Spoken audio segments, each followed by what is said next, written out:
आज के इस महोत्सव में आप सभी का यहाँ पहुँचने पर हार्दिक अभिनंदन करता हूँ, स्वागत करता हूँ तथा तहे दिल से आपका शुक्रिया अदा करना चाहता हूँ कि आपने अपने कीमती समय से समय निकालकर आज के इस प्रोग्राम की शोभा बढ़ाई। हर वर्ष की भांति इस वर्ष भी हमारा ये वार्षिक प्रोग्राम सहकारिता अभियान का आयोजन आपकी इस पब्बा में कर रहे हैं। आज के हमारे इस प्रोग्राम का मुख्य उद्देश्य यही है कि हम किस तरीके से सहकारिता को और भी मजबूत कर सकें, सहकारिता को बढ़ावा दे सकें, ज़्यादा से ज़्यादा सहकारिता के साथ मेंबरशिप को बढ़ा सकें। जिस तरीके से सहकारिता की एक क्रम में दुग्ध संघ सिरसा के द्वारा सिरसा जिले के हर एक गांव में सहकारी समितियां चलाई हुई हैं, जहां से आप लोग हमारे गणमान्य मेहमान यहां बैठे हो। आप में हमारी दुग्ध समितियों के प्रधान भी हैं, सचिव भी हैं, मेंबर भी हैं। मैं आप सभी का यहां स्वागत करता हूं। मंचा से हमारे अधिकारी हरकोफेड से श्री देवेंद्र जी, हैफर्ड से जीएम श्री मदन जी लुथरा जी, दुग्ध संघ सिरसा से हमारे एरिया के इंचार्ज श्री बागीराम जी की तरफ से आप सभी का स्वागत करता हूं। आज के इस प्रोग्राम में हम आपके लिए किस तरीके से हम अपनी डेयरी को मजबूत बना सकें, कैसे हम अपने पशुओं का रख रखाव कर सकें, पशुपालन को हम किस तरीके से और अधिक अच्छे तरीके से कर सकें, इनके लिए हमारे बीच में एनिमल हस्बेंड्री से श्री सुरेंद्र जी आए हुए हैं। हरियाणा गवर्नमेंट की पशुपालन से संबंधित स्कीमों के बारे में हमें बताएंगे। सहकारिता के लिए हमारे बीच हरकोफेड से श्री देवेंद्र जी हैं। दुग्ध संघ की स्कीमों की जानकारी के लिए हमारे बीच सिरसा इंचार्ज श्री बागीराम जी हैं। लगभग 2 घंटे के इस प्रोग्राम में हमारी पूरी कोशिश यही रहेगी कि आपको जितना ज़्यादा हो सके हम डेयरी के बारे में, पशुपालन के बारे में जानकारियां दिलवाएं। तो आपसे मेरा अनुरोध यही रहेगा कि आप जितनी देर यहाँ बैठो, जितनी देर हमारा प्रोग्राम चले, आपसे निवेदन है कि जो भी यहाँ बताया जाए अपने साथ लेके जाना, ताकि हम यहाँ जो आपको बताया जाए उसका अच्छे तरीके से फायदा उठा सकें। प्रोग्राम की शुरुआत में मैं मंच पर आमंत्रित करना चाहूँगा हमारे दुग्ध संघ सिरसा से डॉक्टर श्री प्रिंस जी लुथरा का, कि वो मंच पर आए और आपको पशुओं की जो सामान्य जानकारी है, फीडिंग है, पशुओं के रख रखाव संबंधित थोड़ी जानकारियाँ देंगे। तब तक हमारे बीच दुग्ध संघ सिरसा के मुख्य कार्यकारी अधिकारी जिला दुग्ध संघ सिरसा श्री विशंबर जी पहुंच रहे हैं। तो प्रोग्राम की शुरुआत में मैं आमंत्रित करना चाहूँगा श्री प्रिंस जी लुथरा को।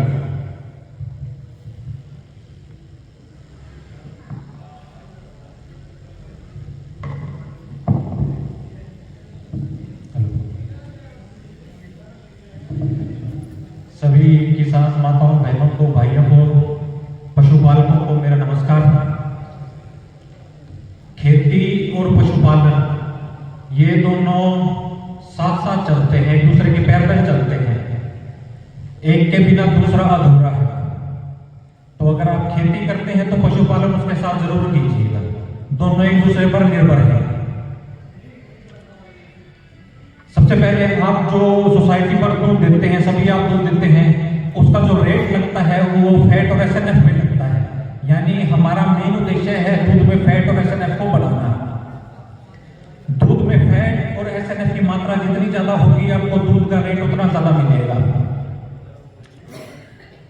दूध में फैट और एसएनएफ बढ़ाने के लिए और दूध की गुणवत्ता को उच्च रखने के लिए आपको कुछ एक बातों का ध्यान रखना होगा।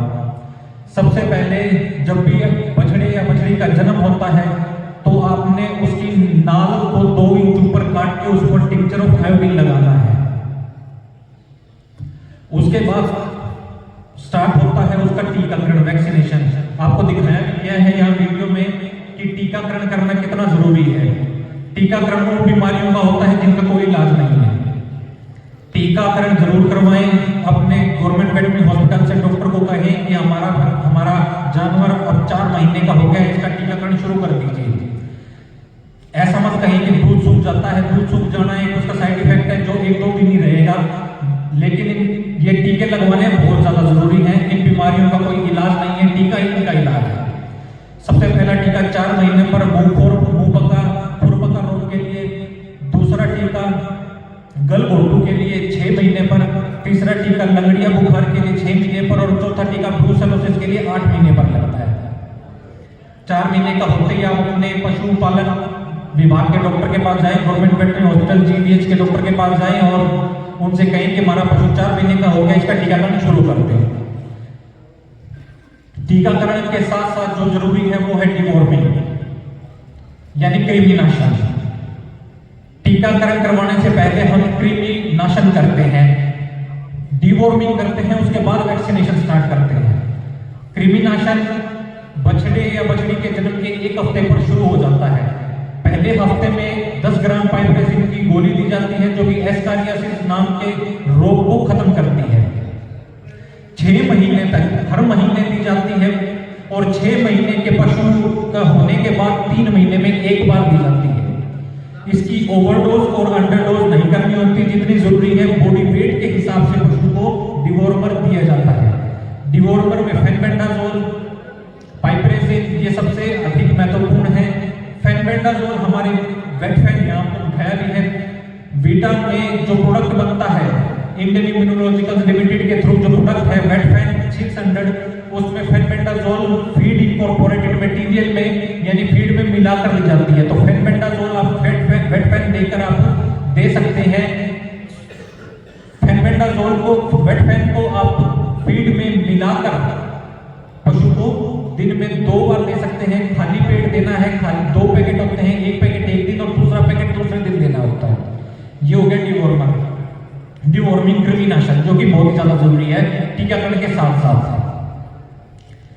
फिर है कुछ एक जरूरी बातें जो आपको ध्यान में रखनी है। पशुपालन पशुओं को जहां रखते हैं वो भाग साफ सुथरा साफ होना चाहिए, सूखा होना चाहिए और हवादार होना चाहिए। अगर वो पशु जहां उड़ता बैठता है वो जगह साफ सुथरी नहीं होगी तो आप क्लीन मिल्क प्रोडक्शन को अचीव नहीं कर पाएंगे। हमारा मेन मुद्दा है क्लीन मिल्क प्रोडक्शन को अचीव करना। क्लीन मिल्क प्रोडक्शन और मास्टाइटिस यानी थनैला रोग, यहाँ पे आपको दिखाया है थनैला रोग इतना जानलेवा बीमारी है, इसका कोई इलाज नहीं है। एक थन में अगर थनैला रोग हो जाता है तो आपके कम से कम 25,000 का एक थन है वो आपके लॉस में चला जाएगा।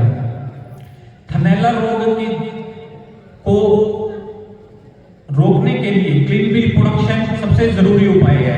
क्लीन मिल्क प्रोडक्शन में कैसे करना है, आपको जिस बर्तन में दूध लेना है वो बर्तन आपका साफ सुथरा होना चाहिए, धो के रखना होना चाहिए, आयोडीन से धुला होना चाहिए, या लाल दवाई यानी पोटाशियम परमैंगनेट से धुला होना चाहिए। आपके हाथ भी धुले होने चाहिए दूध निकालने से पहले, और दूध निकालने के बाद साफ किट से स्प्रे कीजिए। आपको दिखाया था साफ किट जो कि इंडियन इम्यूनोलॉजिकल बनाता है, वो साफ किट से या तो आप स्प्रे कर दीजिए या फिर थनों को पोटाशियम परमैंगनेट यानी लाल दवाई में डिप कर दीजिए। ये उपाय आप इस्तेमाल कीजिए, आपका क्लीन मिल्क प्रोडक्शन होगा यानी कि साफ सुथरा दूध आपको अपने बर्तन में उपलब्ध होगा और मास्टाइटिस यानी थनैला नामक रोग से भी आपको छुटकारा मिलेगा। फिर है कुछ खान-पान से रिलेटेड, बछड़ी के खान-पान से रिलेटेड जानकारी कि फीडिंग किस तरह करवानी है। जब बछड़ा पैदा होता है, उसके पैदा होने के 4 महीने तक, 4 वीक तक, 4 हफ्ते तक 25 किलो बॉडी वेट होता है बछड़े का, 2.5 किलो यानी उसके 1/10 बॉडी वेट पर, यानी 1/10 बॉडी वेट पर उसको हमने माँ का दूध पिलाना है 2 घंटे के अंदर अंदर उसके पैदा होने के। थोड़ा सा कंसंट्रेट और थोड़ा सा हमने हरा चारा देना है। फिर 4 से 6 हफ्ते, 6 से 8 हफ्ते, 8 से 10 हफ्ते, 10 से 12 हफ्ते में उसका बॉडी वेट 5-5 किलो बढ़ता चला जाएगा, यानी 30 से 25 से 30, 30 से 35, 35 से 40, 40 से 45 किलो हो जाएगा। माँ का दूध कम करते जाएंगे, 2.5 से 3, 3 से 2.5 किलो, 2.5 से 1.5 किलो, 1.5 से 1 किलो, और कंसंट्रेट और ग्रीन पाउडर की मात्रा बढ़ाते चले जाएंगे। कंसंट्रेट 50 से 100 ग्राम, 100 से 250 ग्राम, 250 से 300 ग्राम, इस तरह 100 ग्राम बढ़ाते चले जाना है। और ग्रीन पाउडर 500 ग्राम, 500 से 750, 750 से 1 किलो, इस तरह 250 ग्राम बढ़ाकर देना है। जब 20 महीने का अडल्ट हो जाएगा तो उसका बॉडी वेट 200 से 300 किलो होगा। दूध नहीं देना, 2.5 किलो कंसंट्रेट और 25 किलो से ग्रीन पाउडर यानी हरा चारा मिक्स करके देना है, हरा और सूखा चारा। सूखी तूड़ी आप जितनी खिलाएंगे दूध में फैट की मात्रा उतनी ज्यादा बढ़ेगी। फिर आप खुद ये देख सकते हैं कि हमारे पशु के पेट में कीड़े हैं। कैसे, यहां भी दिखाया आपको, पशु की फोटो के साथ दिखाया कि पशु के पेट में कीड़े हैं। आप कैसे पता लगा सकते हैं? पशु की एक तो कंडीशन पुअर हो जाएगी, हड्डियां दिखने लगेगी, उसकी प्रोडक्टिविटी यानी दूध देना वो कम कर देगा और उसे अनीमिया हो जाएगा, यानी उसमें खून की मात्रा कम हो जाएगी। जब ये 3 लक्षण उसमें आ जाए पशु में, तो आप समझ लीजिए कि उसे में पेट के कीड़े हैं जो पशु के 10% भोजन को खा जाते हैं और पशु को नहीं लगने देते, पशु के खून में नहीं जाने देते। तो इसके लिए डिवॉर्मिंग मैंने आपको बता दी, फेनबेंडाजोल, पाइपरेजिन, ये सब आपने देनी है। अडल्ट में 3 महीने में 1 बार और नवजात शिशु में, नवजात बछड़े या बछड़ी में पहले हफ्ते में 1 बार आपको ये डिवॉर्मर देना है। फिर कुछ गर्भाधारण से संबंधित समस्याएं आती हैं, जैसे एनेस्ट्रस यानी हीट में ना आना। तो यहाँ भी आपको दिखाया कि इंडियन इम्यूनोलॉजिकल लिमिटेड ने गर्भामिन प्लस नाम की दवा बनाई है। ये एक दवा आप डेली दे सकते हैं। जो पशु हीट में नहीं आता वो हीट में आना शुरू कर देगा। फिर दूसरी समस्या है, पशु हीट में तो आता है लेकिन बोलता नहीं है, तो साइलेंट हीट। ये साइलेंट हीट में आना ये फीड की प्रॉब्लम है। आप अपनी फीड की गुणवत्ता को बढ़ाइए, पशु साइलेंट हीट में आना बंद कर देगा, बोलना शुरू कर देगा। फिर पशु हीट में तो आता है, बोलता भी है, लेकिन पशु कंसीव नहीं करता, यानी रिपीट ब्रीडिंग कर जाता है, कंसीव नहीं करता। उसका एआई करवाते हैं या नेचुरल ब्रीडिंग करवाते हैं, लेकिन पशु कंसीव नहीं करता। तो रिपीट ब्रीडिंग की समस्या है। रिपीट ब्रीडिंग की समस्या 3 कारणों से आती है, या तो सीमन की क्वालिटी लो है, या फिर एआई ठीक ढंग से नहीं हुई, या फिर यूट्रस में इंफेक्शन है। तो ये 3 कारण आपने हटाने हैं जिससे पशु रिपीट ब्रीडिंग में ना आए। ये गर्भाधारण से संबंधित समस्याएं हैं। अब गर्भाधारण करवाना कैसे है? नेचुरल ब्रीडिंग आप ना करवाएं। नेचुरल ब्रीडिंग से बीमारियां फैलती हैं और चांसेस होते हैं कि आपके बछड़े होने के चांसेस होते हैं। लेकिन आपको बछड़ी चाहिए क्योंकि वही बड़ी होकर एक अडल्ट गाय या भैंस बनकर आपको दूध देगी। तो उसके लिए आप एक आर्टिफिशियल इंसेमिनेशन यानी कृत्रिम गर्भाधारण जरूर करवाएं, नेचुरल ब्रीडिंग ना करवाएं। कृत्रिम गर्भाधारण यानी एआई करवाने के 2 फायदे हैं। पहला फायदा तो ये है कि जो सेक्स सॉर्टेड सीमन आपके गवर्नमेंट वेटरनरी हॉस्पिटल में उपलब्ध है, उससे 90% चांस है कि अगर आप कृत्रिम गर्भाधारण करवाते हैं तो बछड़ी होगी। 90% चांस है कि बछड़ी होगी। दूसरा, बीमारियों से निजात मिलेगा। सेक्सुअली ट्रांसमिटेड डिजीज जैसे ब्रुसेलोसिस, कंपाइलोबैक्टीरियोसिस, विब्रियोसिस जैसी जानलेवा सेक्सुअली ट्रांसमिटेड डिजीज नहीं होगी। इससे छुटकारा मिलेगा। तो आप कृत्रिम गर्भाधारण करवाएं, नेचुरल ब्रीडिंग ना करवाएं। फिर फीडिंग से रिलेटेड कुछ एक बातें हैं कि फीड आपका 2 प्रकार का है, एक तो रफेज और एक कंसंट्रेट।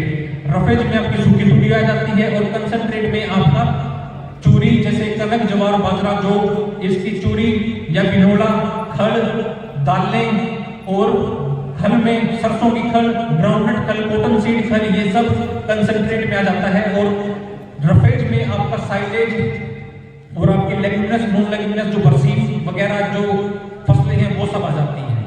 सूखा चारा, हरा चारा मिलाकर और कंसंट्रेट उसके साथ मिलाकर आपने देना है। बॉडी वेट के हिसाब से देना है। बॉडी वेट के हिसाब से या मिल्क प्रोडक्शन के हिसाब राशन आपने कैसे देना है, या तो पशु के बॉडी वेट के हिसाब से देना है, जैसे सूखा चारा, हरा चारा और कंसंट्रेट मिक्स 2 से 2.5 किलो गाय में 100 किलो बॉडी वेट पर, और 3 किलो भैंस में और दोगली गाय में यानी क्रॉस ब्रेड में 100 किलो बॉडी वेट पर देते हैं। अगर दूध के हिसाब से देना है तो 1 किलो दूध पर 3 किलो दूध पर 1 किलो गाय में और 2 किलो दूध पर 1 किलो भैंस में और दोगली गाय में आपको कंसंट्रेट और हरा चारा सूखा चारा मिक्स करके देना है। इसे हम कहते हैं बैलेंस राशन। बैलेंस राशन देंगे, यहां भी आपको दिखाया है कि बैलेंस राशन यानी संतुलित पशु आहार का कितना ज्यादा फायदा है। संतुलित पशु आहार देंगे तभी आपकी गाय या भैंस सही समय पर हीट में आएगी और आपको सही मात्रा में अपना ब्याज का दूध भी पूरा देगी, और बछड़ा बछड़ी भी हेल्दी उसके जन्म लेंगे। फिर एक खनिज मिश्रण है मिनरल मिक्सचर। बीटा प्लांट में मिनरल मिक्सचर मिलता है, वो मिनरल मिक्सचर की गुणवत्ता बहुत अच्छी है। मिनरल मिक्सचर में manganese, calcium, vitamin D, phosphorus, zinc, iron, ये सब खनिज लवण होते हैं। अगर ये खनिज लवण आपने यानी मिनरल मिक्सचर आपको डेली 100 ग्राम पशु के आहार में मिलाकर देना है।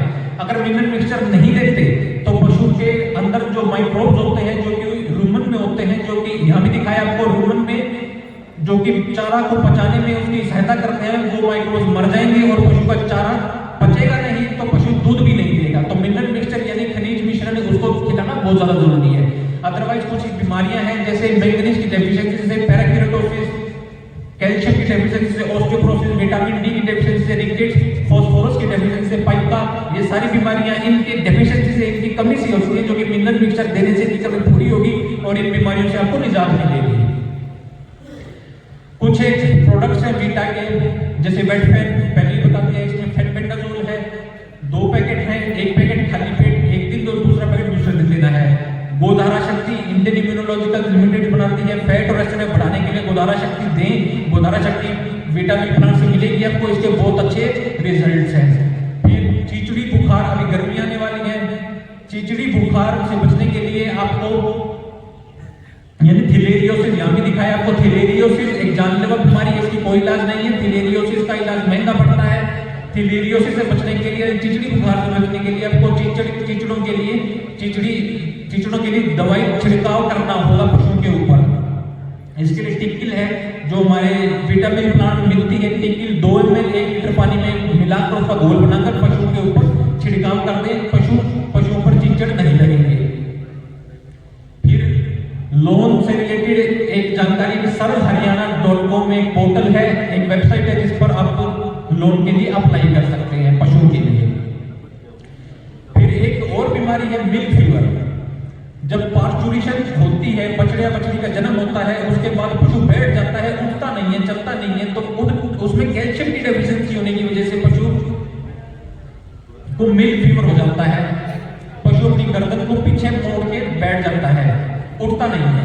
मिल्क फीवर से बचने के लिए कैल्शियम सप्लीमेंट यानी काल सागर, जो विटामिन प्लांट आपको देता है, काल सागर कैल्शियम सप्लीमेंट है, वो आप उसके पार्चुरेशन यानी प्रसव से पहले दे सकते हैं। और अगर मिल्क फीवर हो गया है, आपने कैल्शियम सप्लीमेंट नहीं दिया है, तो आप पशु को कैल्शियम ग्लूकोनेट IV दे सकते हैं।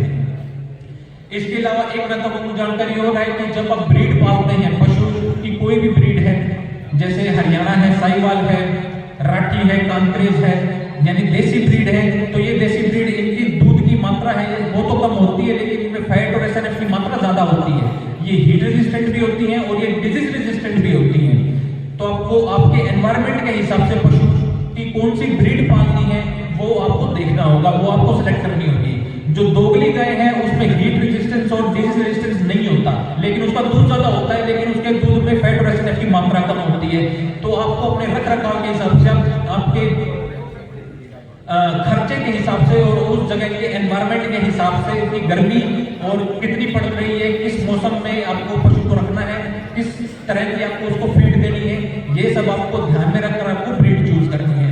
तो पशु का ब्रीड, पशु का खानपान, पशु की डिवॉर्मिंग, कृमिनाशन, पशु का वैक्सीनेशन टीकाकरण, पशु की फीडिंग यानी बैलेंस संतुलित पशु आहार, पशु का फीड मिलाकर कंसंट्रेट और सूखा चारा और हरा चारा मिलाकर पशु में फैट और SNF बढ़ाने के लिए गोधारा शक्ति, वेटफेन, काल लाल सागर ये सब देना पशु के बॉडी वेट